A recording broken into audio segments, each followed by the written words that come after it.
Imagine if you were suddenly transported to the 13th century. This is exactly what happens to Jamal, an ordinary man working in a theme park called Medieval. The park's owner was worried about the future, as the business had been suffering losses for the past few months. It made more worse when a new theme park was about to open nearby. Without a new idea, bankruptcy seemed inevitable. One evening, Jamal was tasked with cleaning duties. While cleaning, he noticed a glowing ancient medallion in the water, which looked expensive. As he tried to pick it up, he fell into the water. When he emerged, he realized he was no longer in the same place. Jamal thought he had somehow wandered into the new theme park, Castle World, which was about to open nearby. However, in reality, the medallion's mysterious powers had transported him to 13th century England. The first person he met was a drunkard named Nolte. Though he was wearing old-fashioned clothes, Jamal assumed he was just another actor in costume. Rushing toward a castle, Jamal tried to enter but was stopped by guards. When they asked him where he was from, Jamal casually replied, "Normandy."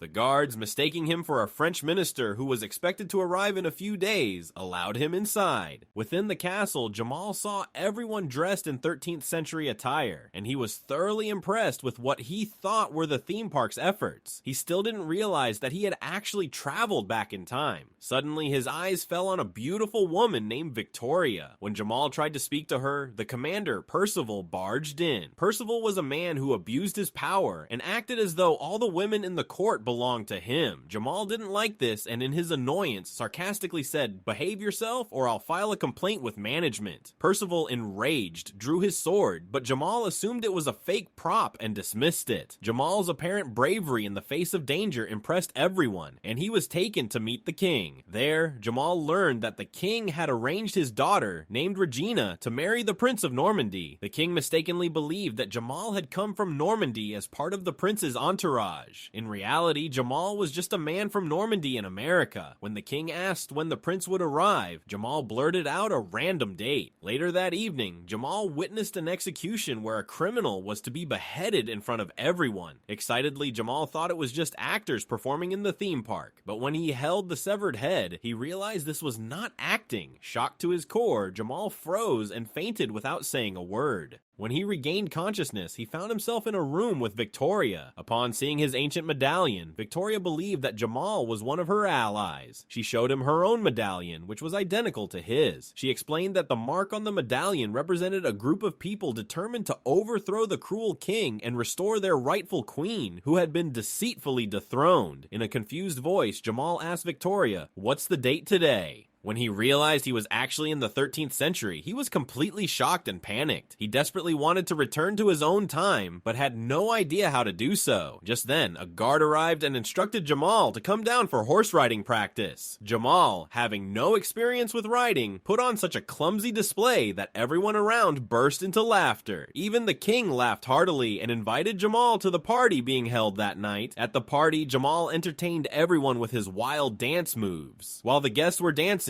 Princess Regina pulled Jamal aside and kissed him. At that moment, Percival arrived and angrily demanded to know how Jamal dared to act that way with the princess. Suddenly, two men armed with daggers approached the king with the intent to assassinate him. Acting quickly, Jamal swung from the chandelier and accidentally landed on top of the king. While unintentional, his actions saved the king's life. A while later, the king, upset with Percival for being lax in his duties, removed him from the position of commander and appointed Jamal in his place. As the new commander, Jamal introduced some bizarre ideas for the castle's security. He suggested creating a statue that resembled his face at the entrance, joking that it would scare the enemies so much they wouldn't dare to enter. The next day, Jamal accompanied the king to a farmer's house. The farmer was accused of stealing a turnip from the royal garden. The farmer explained that he had stolen it to feed his starving family. However, the king, unmoved, ordered that the farmer be executed for such a minor offense. Since Jamal was now the commander, he was tasked with overseeing the execution. After the king left, Jamal secretly gave the farmer some money and told him to run away immediately.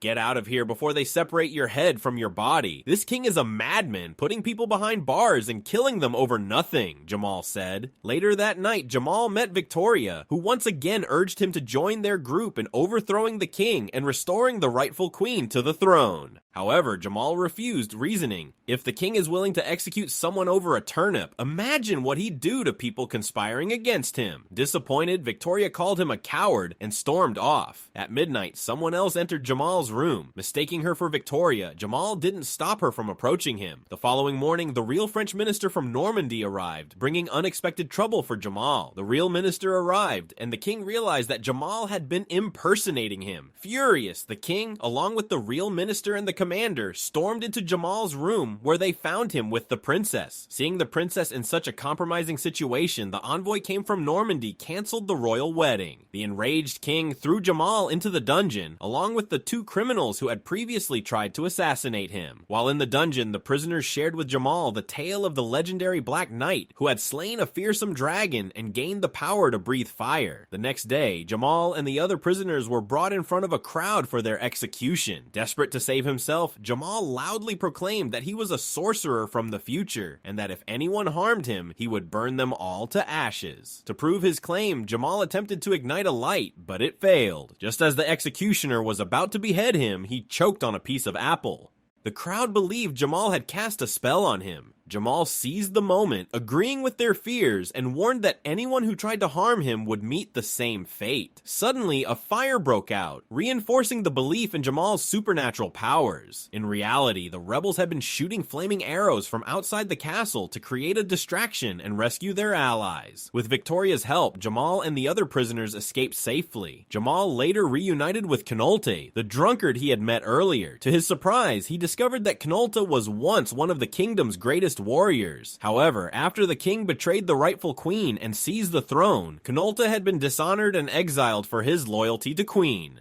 Heartbroken and humiliated, he turned to alcohol and spent his days in a drunken stupor. Despite his fall from grace, many believed that the warrior spirit within him was still alive. Spending time with the rebels, Jamal eventually agreed to join their group to help them to overthrow the king. One day, while in the forest, Jamal saw three men harassing Nolta for no reason. When Jamal tried to intervene, the men turned on him instead. Watching Jamal fight for him, Quinolte was inspired to rise to the occasion. Together, they defeated the attackers, with Nolta rediscovering his strength and honor.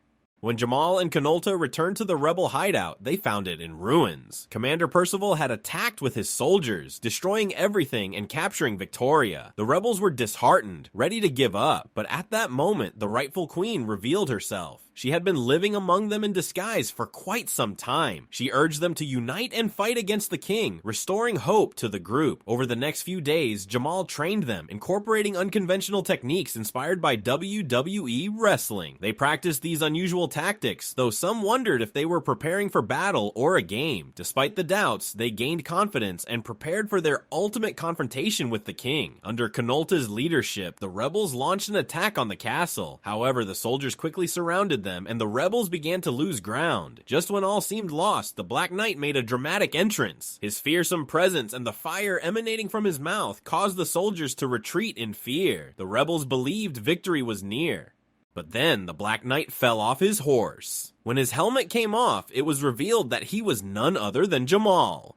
Somehow, Jamal's unconventional tactics were working, and the rebels began to turn the tide of the battle. Meanwhile, Percival, in a fit of panic, pushed the terrified king off the castle walls, killing him. He declared his intention to take the throne for himself. In the chaos, Percival also shot Quinolte with an arrow, leaving him injured. Hearing Victoria's cries for help, Jamal rushed to save her. He confronted Percival, and a fierce battle ensued. To everyone's surprise, Jamal held his own and began to overpower Percival, using the wrestling moves he had taught the rebels. Jamal finally defeated Percival and disarmed him. As Jamal freed Victoria from her restraints, Percival attempted to attack him from behind, but before he could strike, Quinolte, mustering his remaining strength, shot an arrow that pierced Percival, killing him. With Percival defeated and the rebels victorious, the castle was reclaimed and justice was restored. Jamal became their hero. Realizing his mission there was complete, Jamal bid everyone farewell. Suddenly, he woke up in the 21st century. A nurse informed him that he had fallen into a pit and lost consciousness. However, Jamal was certain that what he had experienced was no mere dream. Armed with his newfound knowledge of the medieval period, he shared several innovative ideas with his boss to improve the theme park. Soon, the park became more successful than ever. One day, Jamal met a woman named Nicole, who looked exactly like Victoria. Nicole, too, felt a strange familiarity with Jamal. Despite not knowing him, there was an undeniable connection between them, and this movie ends here. Thanks for watching.